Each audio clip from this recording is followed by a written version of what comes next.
Hola amigos, en este vídeo veremos el concierto inaugural del 18º Festival Internacional de la Gaita que se celebra en Villaviciosa, Asturias.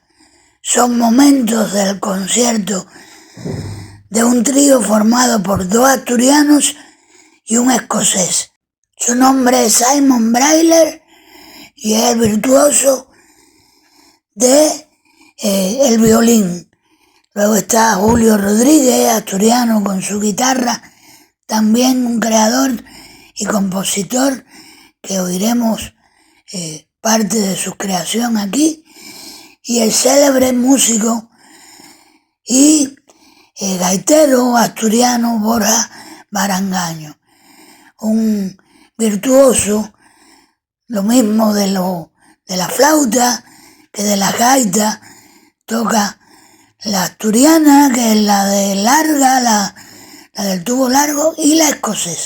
Como siempre les digo, en la caja de descripciones podrán encontrar datos de los músicos, del concierto, del lugar, la hora y todo lo referente a esta inauguración, a este concierto inaugural del Festival Internacional de la Gaita en Villaviciosa. Espero que lo disfruten y ya ahora pasamos a la música. Escuchemos.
Y los maestros, y tenemos un maestro aquí, Borja, que va a tocar con nosotros.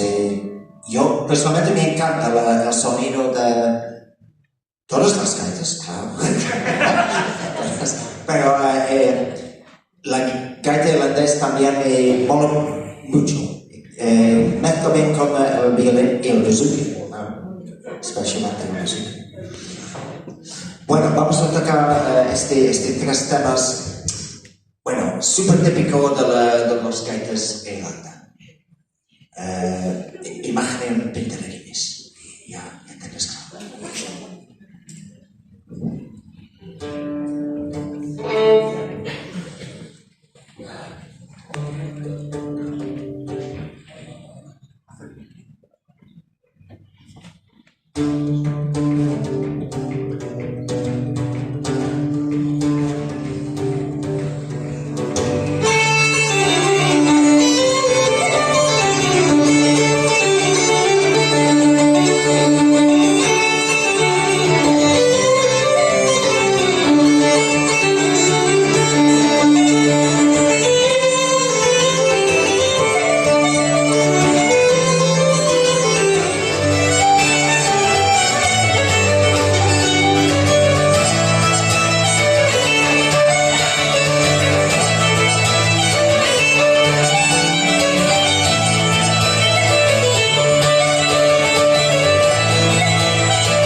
Gracias, gracias mucho.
Son, bueno, 3 temas que nos presten mucho tocar y, bueno, soltámoslos así unos tras los otros, como se suele hacer. Y nada, muchísimas gracias a todos por haber venido, muchísimas gracias a la banda de gaites de Villaviciosa, Gaitero, en particular a David, que con el que nos tratamos para el concierto este de aquí. Siempre un placer tocar aquí. Yo personalmente llevo tocando con no sé cuántos grupos, tanto el fin de semana como el jueves, y si tengo que escoger, casi que me presta más aquí. Pero en el otro lado también presta mucho tocar, ¿eh? No digáis. Lo dicho, muchísimas gracias por haber venido, gracias por contar con nosotros y bueno, vémonos el fin de semana.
Hasta luego. Nos vemos en el próximo vídeo.